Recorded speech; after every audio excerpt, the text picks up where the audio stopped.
అనేటువంటి వార్తని హైలైట్ చేసింది. రైతులకు ఉచిత పంటల బీమాను దూరం చేసిన కూటమి సర్కార్ రబీలో 8.44 లక్షల ఎకరాలకే బీమా, గతేడాది 37.8 లక్షల ఎకరాలకు రక్షణ కవరేజ్ పొందినటువంటి రైతులు కేవలం 5.94 లక్షలు, నిరుడు 43.82 లక్షల మందికి లబ్ధి. ప్రీమియం చెల్లించేందుకు రేపే తుదిగడు, ప్రీమియం భారాన్ని మోయలేక కార్యాలయం చుట్టూ తిరగలేక అన్నదాతల అగచాట్లు అంటూ గతేడాది ఇదే రబీ సీజన్లో పంటల బీమాలో నమోదైన రైతుల సంఖ్య ఏకంగా 43.82 లక్షలు, మరి ఇప్పుడు కేవలం 5.94 లక్షలు. ఏడాదిలో ఎంత తేడా!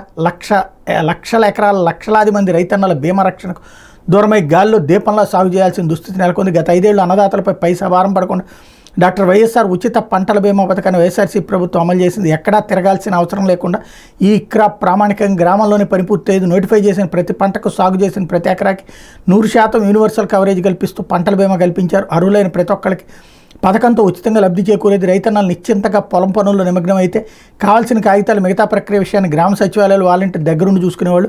గత ప్రభుత్వం 5 ఏళ్లలో 54.55 లక్షల మంది రైతన్నలకు పంటలు నష్టపోతే రికార్డు స్థాయిలో 7,802 కోట్లు పరిహారంగా అందజేసి సాగుకి సహకరించిందంటూ 5 ఎకరాల్లో వరి సాగు చేసుకున్న ఖరీఫ్ 2021లో గులాబ్ తుఫాన్ వల్ల 3 ఎకరాల్లో పంట దెబ్బతింటతో 55,000 బీమా పరిహారం ఆ ఖాతాలో జమైంది. గత 5 ఏళ్లలో ఎప్పుడు ప్రీమియం కింద పైసా చెల్లించలేదు. ప్రస్తుతం బీమా ప్రీమియాన్ని రైతులే చెల్లించాలని ప్రభుత్వం చెప్తుంది. ఇప్పుడున్న పరిస్థితులు ఇది రైతులకు ఎంతో భారంగా ఉంది.